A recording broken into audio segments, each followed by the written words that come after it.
Competitive exam के लिए ये पेपर जो है ये आप लोगों के लिए बनाया गया है। ये आप देखें, पहला पोर्शन है इंग्लिश का। इंग्लिश के पोर्शन में ये अक्सर करेक्शंस आती हैं सब्जेक्ट वर्ब एग्रीमेंट की, नाउन सब्जेक्ट एग्रीमेंट की। तो ये आप पेपर देखते जाइए। तफसील इसकी दूसरी वीडियो में दी हुई है। अब ये जो है पहला इंग्लिश का पोर्शन, ये देखते जाइए। पार्ट्स ऑफ स्पीच हैं, देन पार्ट्स ऑफ स्पीच, ये प्रोनाउन की सारी फॉर्म्स हैं। अब यहाँ पे नीचे इसकी जो फंक्शनल यूजेज है, इंग्लिश की फंक्शनल यूजेजेस, उसके बारे में ये बताने की कोशिश की गई है के साथ कौन सा नाउन है। अब ये नीचे करेक्शंस हैं जो प्रीवियस पेपर्स में आ चुकी हैं, पीपीएससी के या दूसरे किसी भी कंपेटिटिव एग्ज़ाम में जो पूछे गए हैं क्वेश्चंस, उनसे मुताल्लिक है। अब ये चेंज ऑफ वॉइस है, एक्टिव वॉइस और पैसिव वॉइस, ये 12 टेंसेस हैं। ये टेंसेस की कंप्लीट जो रूल्स एंड रेगुलेशंस हैं ये इसमें बताने की कोशिश की गई है।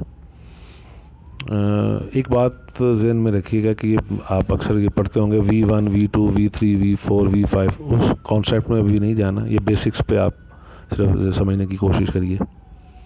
और अक्सर ये भी आपको देखने में आएगा कि आपको मिलेंगे नहीं परफेक्ट कॉन्टीन्यूअस के जो पैसिव वॉइस हैं ये, लेकिन ऐसी कोई बात नहीं है, मैंने परफेक्ट कॉन्टीन्यूअस के भी दिए हुए हैं। ये आपको बुक्स वगैरह में या कहीं पे भी आपको नहीं मिलेंगे। चाहे प्रेजेंट परफेक्ट कॉन्टीन्यूअस है, उसके रूल्स एंड रेगुलेशन ऊपर लिखे हुए हैं। अब ये चेंज द वॉइस, ये नीचे इनकी उर्दू और उसके बाद एक्टिव वॉइस और पैसिव वॉइस। ऊपर भी वो एक्टिव वॉइस और पैसिव वॉइस जो हैं वो एक साइड पे एक्टिव वॉइस हैं, दूसरी साइड पे पैसिव वॉइस हैं। अब ये चेंज ऑफ नरेशन, ये भी तमाम कम्पिटिटिव एग्जाम में पूछे जाते हैं। आपने सिर्फ इसमें दो चीज़ें याद रखनी है कि रिपोर्टिंग स्पीच कौन सी है, रिपोर्टेड स्पीच कौन सी है। इसमें तफसील के साथ बताया गया है। और रिपोर्टेड स्पीच का जो फर्स्ट पर्सन प्रोनाउन है वो रिपोर्टिंग स्पीच के सब्जेक्ट के साथ, रिपोर्टिंग स्पीच के सब्जेक्ट के साथ, और रिपोर्टेड स्पीच का सेकंड पर्सन प्रोनाउन जो है वो रिपोर्टिंग स्पीच के ऑब्जेक्ट के साथ तब्दील होगा। जबकि रिपोर्टेड स्पीच का जो थर्ड पर्सन है वो तब्दील नहीं होता। ये बेसिक सबसे पहला प्रिंसिपल है। अगर आपको ये सब बात समझ आ गई तो आप डायरेक्ट इनडायरेक्ट बहुत आसानी से कर लेंगे। बाकी वो जो है वो सिर्फ टेंसेस की तब्दीली है। अब ये नीचे इसकी तफसील दी हुई है।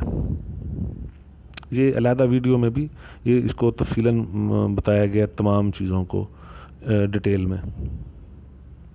नीचे ये प्रेपोजिशंस हैं, ये फिक्स प्रेपोजिशंस हैं, ये इनके साथ आती हैं। ये प्रीवियस पेपर्स में ये काफ़ी दफ़ा पूछी जा चुकी हैं। अब अगला पोर्शन है पाक स्टडी का। पाक स्टडी का ये डेजिग्नेशन है, फर्स्ट कौन है, करंट कौन है, ये उसकी सारी तफसील है स्टेप बाय स्टेप, ये आप देखते जाइए। ये पूरा पेपर जो है इसमें सिर्फ मैं आपको पेपर बता रहा हूँ कि ये पेपर पैटर्न जो है उसकी तफसील दी हुई है और उसकी इन्फॉर्मेशन दी हुई है, जो इन्फॉर्मेशन मैं आपके साथ शेयर कर रहा हूँ। अब ये क्वेश्चन आंसर्स हैं, एक ही क्वेश्चन में 2, 3, 4, 5, 6 इवन क्वेश्चन इसमें शामिल किए गए हैं ताकि मिनिमम टाइम में मैक्सिमम आपको इन्फॉर्मेशन दी जा सके। इसकी भी अलहदा से जो है वो तफसील जो है वो अलहदा वीडियो में मौजूद है। अब ये ऑर्गेनाइजेशंस, उनका क़याम कब कब हुआ है, पहला कौन सा है, सबसे बड़ा कौन सी चीज़ है पाकिस्तान की, ये सारी तफसील इसमें आ जाएगी। ये मजलिस शूरा, पाकिस्तान की पार्लियामेंट का नाम मजलिस शूरा है, जिस तरह अमेरिका की पार्लियामेंट का नाम कांग्रेस है और इंडिया की पार्लियामेंट का नाम सांसद है।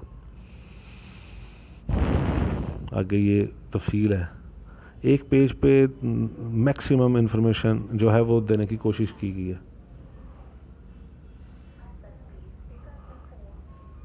उसके बाद ये इस्लामिक स्टडीज़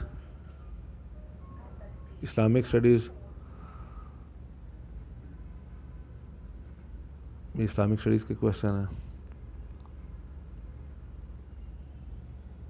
अब ये उर्दू का पोर्शन है।